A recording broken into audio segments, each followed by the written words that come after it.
Joseph Carter never expected to be noticed. In fact, he preferred it that way.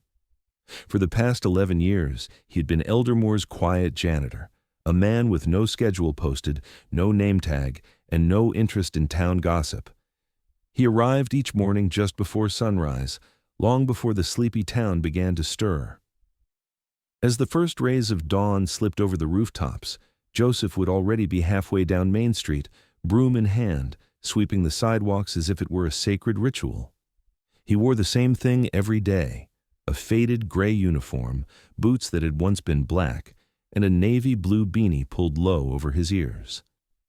In summer, he traded the beanie for a battered baseball cap, one with no logo, no statement, no past, just like him. The townspeople had a name for him, the Sweeper.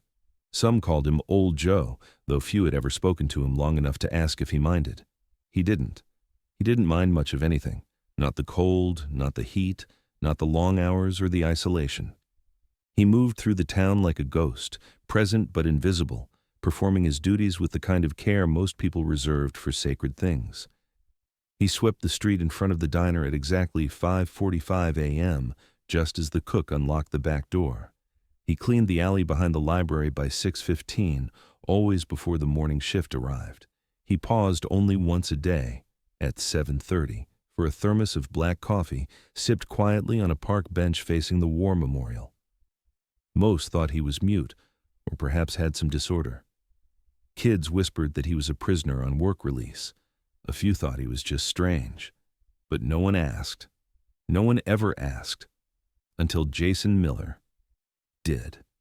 Jason was new, 23, a rookie officer fresh out of the academy and desperate to prove himself. He'd come to Eldermoor looking for real policing, but instead found parking tickets, noise complaints, and the occasional lost dog. Still, he walked his patrol route like it mattered, like something might actually happen. And one Monday morning in early spring, something did. It was just past 6 a.m. when Jason spotted Joseph Carter sweeping the sidewalk near the courthouse. Nothing unusual. He saw him there every morning. But today, something was different. As Joseph bent over to retrieve a crumpled soda can from beneath a bench, his collar shifted, just enough to reveal a faint tattoo. Jason stopped walking.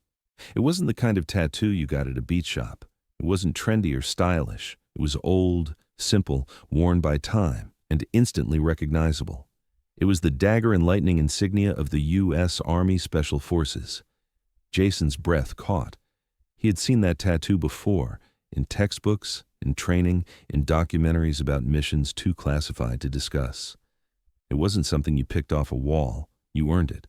And more than that, it meant something deep.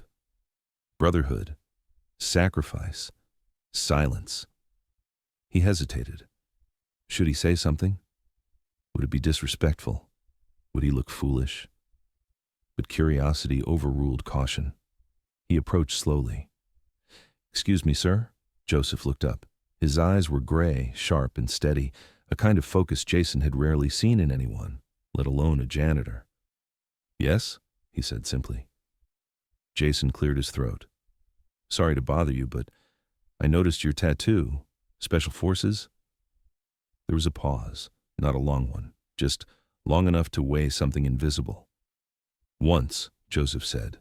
"A long time ago." Jason nodded, unsure what to say next. "Well, thank you for your service." Joseph gave a small, almost imperceptible nod. Then he turned and resumed sweeping. Jason stood there for another moment, the air between them charged with something he didn't yet understand. Then he turned and continued his patrol. But the image stayed with him, that tattoo, the man's posture, his eyes. There was something about it that didn't sit right, or rather, something about it that sat too right. Jason had spent the last year being taught how to read people, how to assess threats, how to notice the details others missed, and everything about Joseph Carter screamed, trained. That afternoon, Jason returned to the station and sat at his desk. He opened a browser, typed Special Forces Tattoo Neck, and scrolled. Sure enough, dagger and lightning bolt. He wasn't imagining it. He typed Joseph Carter Eldermoor. Nothing. No social media, no mentions, no records. He tried the veterans database. Blank. Later that evening, after his shift, Jason stopped by the diner. The waitress, Sandra, had lived in Eldermoor her whole life. "Hey, Sandra, the janitor, old Joe. Do you know anything about him?" She glanced around, lowered her voice. "Joe? He's been here forever. Never causes trouble. Always polite. But no, not really.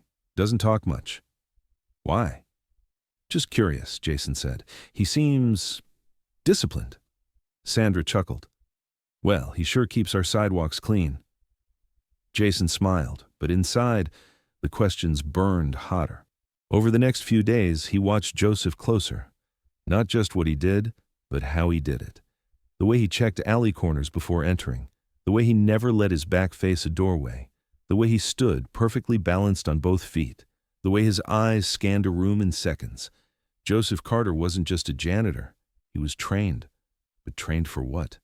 Jason was about to find out. Jason couldn't shake the feeling. Something about Joseph Carter haunted him, not in a fearful way, but in that frustrating, nagging sense that you've just glimpsed the edge of a larger story. He'd seen veterans before. He'd trained under a few. Their posture, their stillness, their restraint. Joseph had it all. But there was also a kind of gravity to him, like standing next to a monument no one noticed. He started digging. Not officially, not yet. He didn't want to risk embarrassment in front of the other officers. Eldermoor's police force was small, and Jason's respect was still being earned. So instead, he asked subtle questions, scanned town records, even browsed archived newspapers at the local library. Nothing. No military service announcements, no retirement ceremony, not even a property record. Joseph Carter was a ghost. But Jason had a lead. The war memorial in the center of town.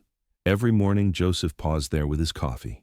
Never long, never dramatic, just a moment of stillness. Jason visited it one evening after dark, flashlight in hand. The granite slabs bore the names of Eldermoor's fallen, Vietnam, Desert Storm, Afghanistan, Iraq. No Carter.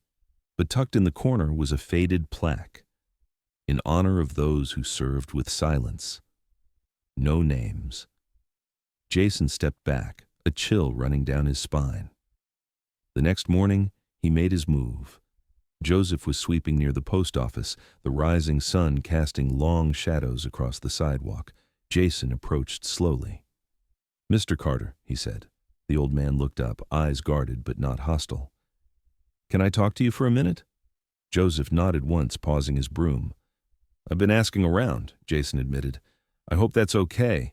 It's just, no one knows much about you, but I can tell you were someone important, not just in the army, but here, to this town." Joseph didn't reply, just waited. "I guess what I'm asking is, why the secrecy? Why stay invisible?" Joseph studied him for a long moment, then quietly, "Because that was the mission." Jason blinked. "The mission?" "We weren't supposed to be remembered." The air felt heavier.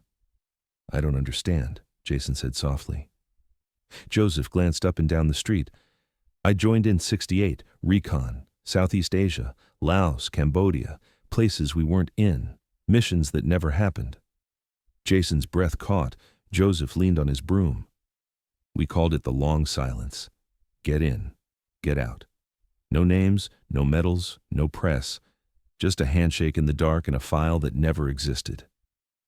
Jason felt the weight of those words settle like dust. You still live that way.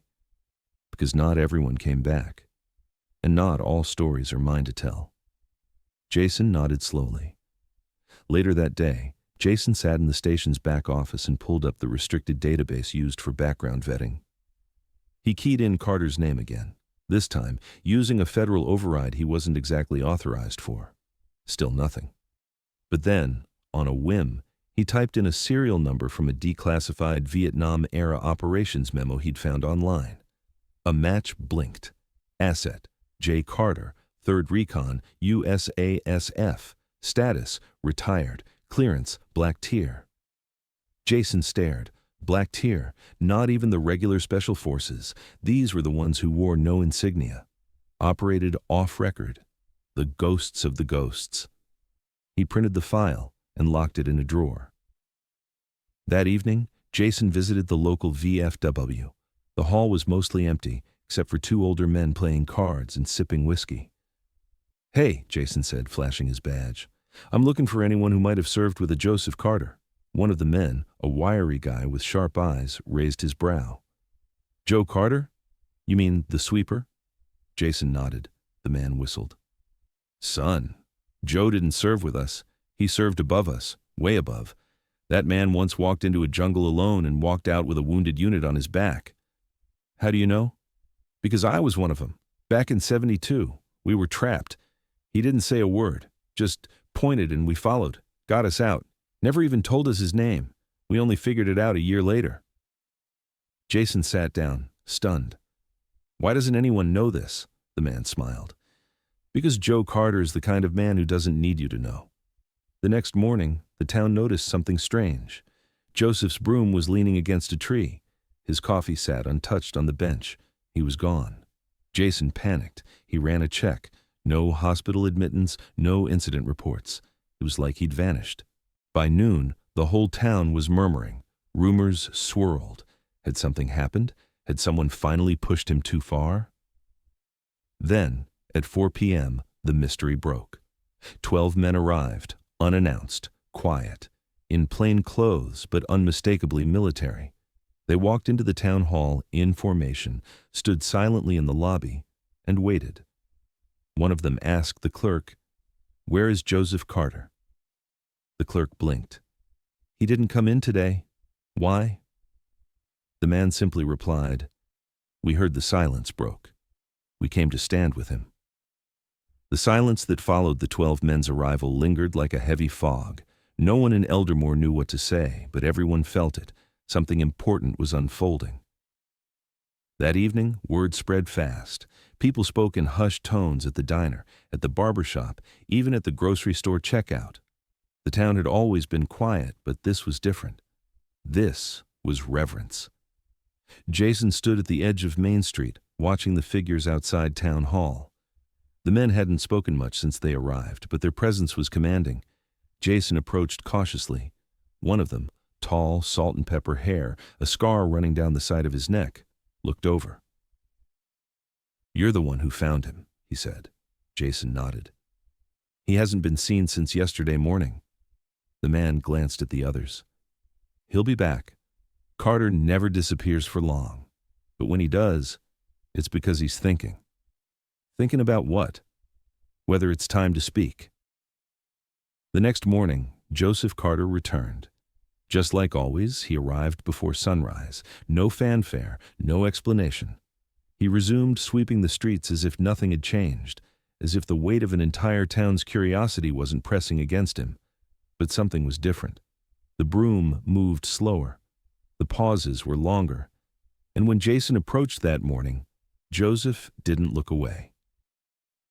"Officer," he said. "Sir," Jason replied. "You okay?" Joseph nodded, then motioned toward the war memorial. "Walk with me." They moved slowly through the morning haze, the silence between them not uncomfortable, just full. When they reached the memorial, Joseph stopped. "I never wanted this," he said. "Attention, recognition. I wanted peace." "I understand," Jason said softly. "But people deserve to know." Joseph exhaled. "You know what they called us? Shadow men. We were trained to disappear, to erase ourselves from the record. We lived entire missions in silence. No support, no comms, no names. When we got home, we did the same." He paused. "The problem is, after enough time, you forget how to be seen." Jason looked at the names on the memorial. "You were never invisible. We just weren't looking close enough." Joseph smiled faintly. "You looked." At noon that day, the town square filled. No invitations were sent. No flyers were posted. People just came, as if called by something silent but undeniable. Eldermoor's mayor stood on the courthouse steps, glancing nervously at the crowd. Joseph stood beside him, in uniform. It was clean, pressed, and simple. His medals were few but heavy. A silver star, a purple heart, and above them all, the quiet symbol of the 3rd Recon. "I didn't come here to speak," Joseph began, his voice strong but weathered. "But I suppose silence has spoken long enough." The crowd stood frozen. "I served in places we weren't supposed to be, did things I wasn't supposed to remember, and for a long time, I didn't. I swept them away like fallen leaves. But memory doesn't stay buried forever." He looked toward Jason. "Sometimes someone notices." Jason looked down, overwhelmed by the weight of it. "I didn't do anything special," Joseph continued. "I came home, I survived. But I did it for the ones who didn't. The ones whose names aren't here." He placed a folded piece of paper into the memorial wall's crack. "For them." A moment of silence fell over the square, not awkward, not rehearsed, just full of meaning. Later that week, a small plaque was added to the war memorial. It didn't list dates or battles, it simply said, "Joseph Carter." He swept more than streets. He carried history. Jason visited often, not out of duty, but out of something deeper: respect, affection, gratitude. Joseph continued to sweep, still quiet, still steady, but now every nod, every small greeting from townspeople was charged with meaning. They saw him now, and he let them. Because some stories, no matter how quietly lived, deserve to be heard. And some men, no matter how much they wish to disappear, carry a presence that can never fade.